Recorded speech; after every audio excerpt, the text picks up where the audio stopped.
Alright guys, welcome back. So, as you can see, we've got the Z-Grip update number 3 for testing. So to start off the video, we'll go into some things that I saw. So, that I addressed that I was wrong on. So, what we had going on was that the cutout here I thought was originally too shallow. So then I cut down the area inside here. As you can see, it broke through that area that the solid hex goes through to hold the grips on. So I made it deeper, thinking that that was something that was going on. There was nothing wrong at all. What happened is I was using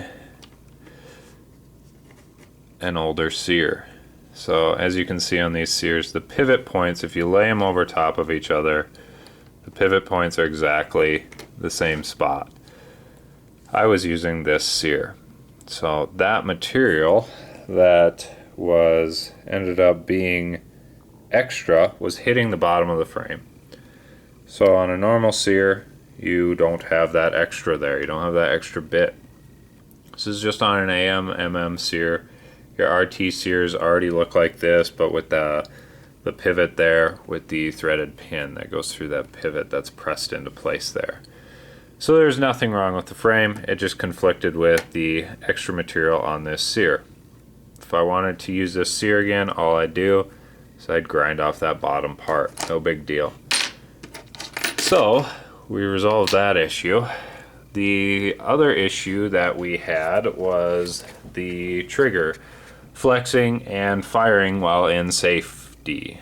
So when it was on safe, it would flex. So coming across all that, what ended up seeing was these two triggers, of course, broke right away. Do a little tuning. So this one ended up being alright, but it didn't have enough fill around it. So then I took the radius here and made it bigger. You know, that wasn't to my liking, so then I started building it up. So then I started looking at the composite single trigger and how it is made and how it forms. So I started modeling the trigger. Of course, some of the ends of the trigger I started changing it, thinking I needed a different design. Didn't need to, of course. So we got it modeled, and then this was the final design before I got the one that I wanted printed out that's in the setup right now. But we've got all this extra material here. It's mimicking that. It's giving it that extra strength.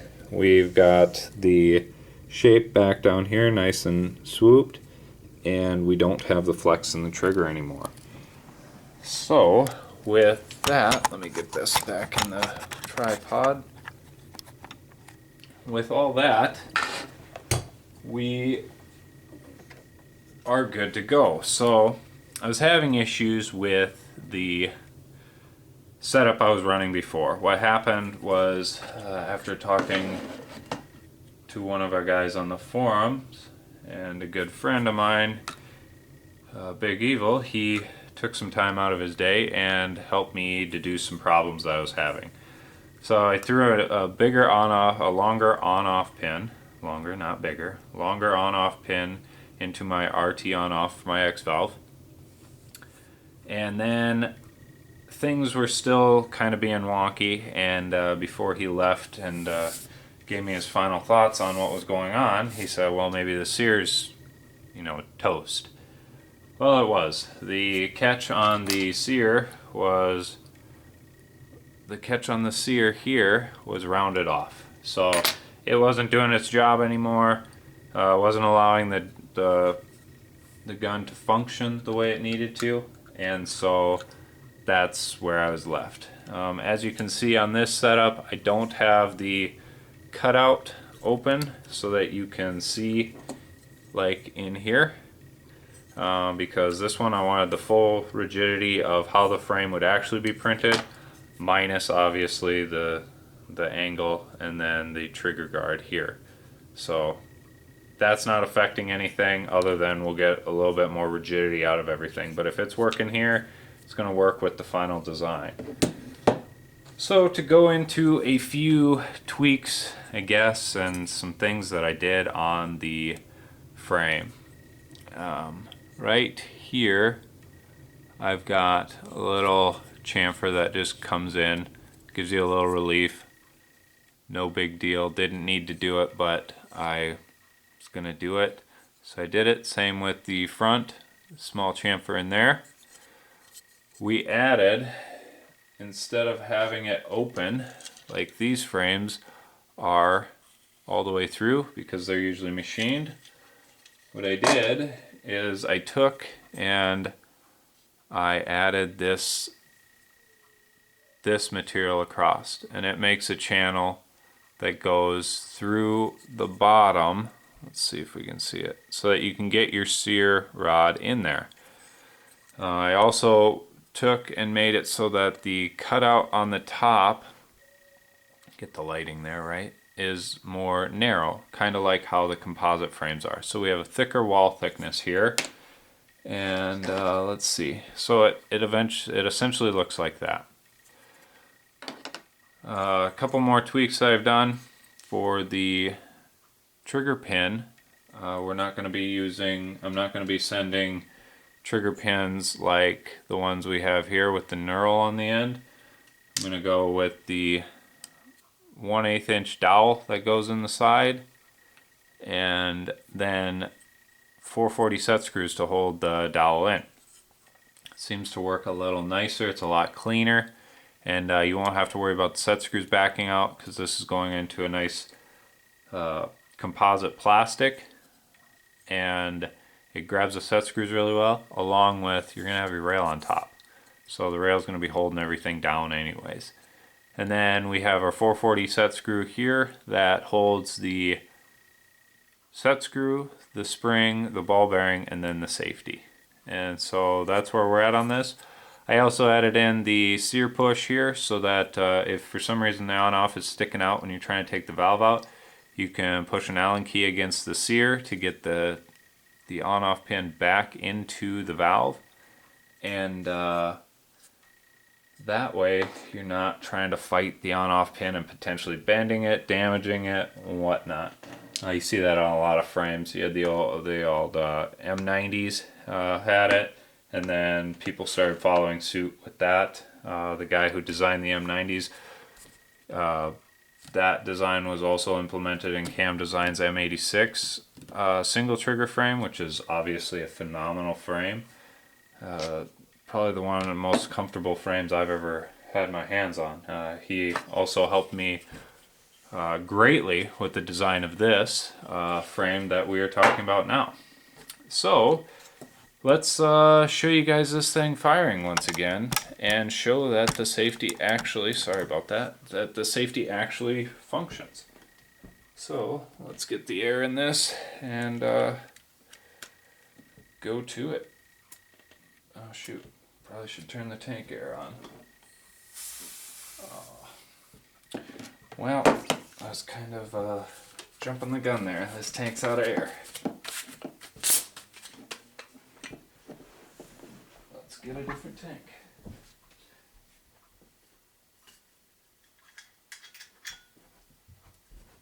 There we go.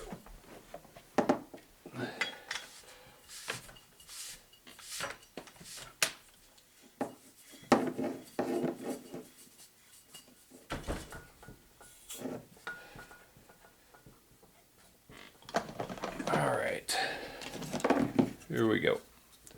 So let's gas it up.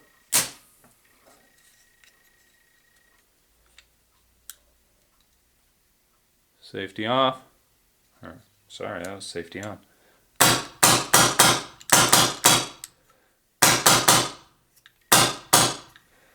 And then to show you guys that the safety works and doesn't fire the gun. So there's the shooting video to show the the safety's actually doing its job finally, since we ran into that issue into update 2. So I know people were asking about the running an RT setup. So you're running a output of, I don't know, 900 to 1200 psi. I'm going to do that in the next video, along with some other things when I start getting some of the hardware locked down for the safeties, the trigger pins. I've got material for that. I do need the safety assemblies, and then another thing I forgot to bring up here that just reminded me. Where is it? So another point on the triggers. Let's see here. There we go. So what I've got that I put in the top of the frame and in the top of the trigger that's in it currently has this implemented. The magnet goes in there, and then just like on the pneumatic setups for like an M90 or a lot of the aftermarket frames now. So we've got an area here that I've made so that you can press in the magnet here, or 2 magnets, and that will bring your trigger forward. It's nothing snappy or hard, it just brings the trigger forward. Forgot to bring that up before we were talking. So that's what's in there. You can take the magnet out of the top of the frame and out of the top of the frame here and not have a magnet return. It's up to you guys. But when we get down the line and these frames start getting out to people, that'll be something that I put in.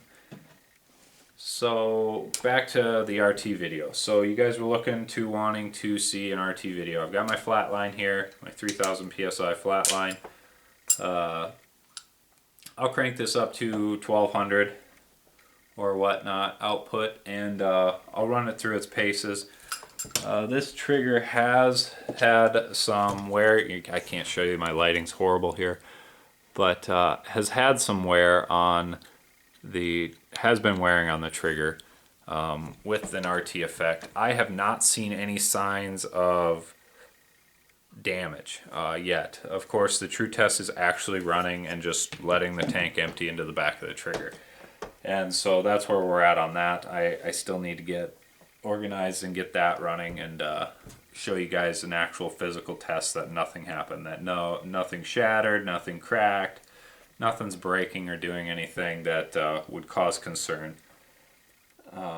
So from there, to recap, from what I've been looking at, I haven't been really getting any comments on the videos or anything other than a comment by David, but was asking price point and a few other things.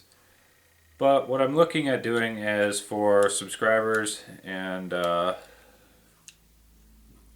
for comments is people do giveaways. So what I was thinking was giving away a frame once these are all ready and going. To be eligible to win a frame, what I'll do is I'll randomly select a name from the comments. To win a frame, you need to be subscribed, like the video, and leave a comment. The comment you need to leave so that I know that you want to be entered into the giveaway for the frame is Printed Z frame. So hit that like button, hit that subscribe button, and also leave a comment of Printed Z frame in the comments, and you will be eligible to win one of these frames. I'm only giving away one of them, and I thought that'd be a nice thing to do once we get this thing up and running. So any other videos, I'll of course reiterate on the back end of them about the giveaway so that you guys are reminded, just so that you don't have really a problem on missing out. But that's where we're at. Everything looks good.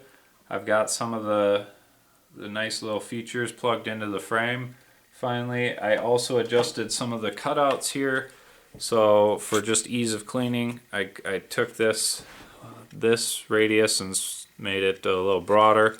And then down here, I filled in some of the areas there for cleaning. All it does is make the frame stronger. There's a little more material, but the frame's already pretty strong. So as I leave you with that, if you liked the video, hit that thumbs up. If you didn't like it, you know what to do. If you want to keep getting notifications about videos that I'm uploading for this project and other ones that I'm working on, things are slow going, but we're getting there. Go ahead and subscribe and hit that bell so that you know what's going on. With that, I'll leave you guys, and thanks for watching.